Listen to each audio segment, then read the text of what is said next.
Welcome back to the channel. In this video I'm going to walk you through an easy guide on how you can simply use a promo code on TapTap Send. So before we dive into it, make sure you subscribe to the channel because the channel helps me out. So let's get started. So the first thing to do, which is your first step, is to launch the app on your phone, then sign into your TapTap Send account. Then from there you have to go to the menu or the profile.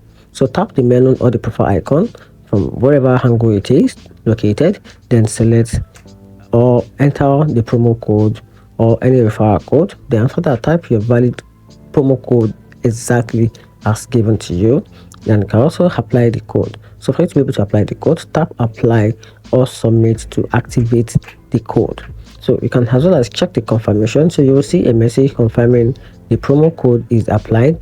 Then from there you can now send money in, and the promo code benefit will be automatically applied to whenever you are sending out any purchases, or you are paying for any bills, or you are sending money to anyone. And that's it. Hope you find the video helpful. If you did, turn on the notification button and subscribe for more videos.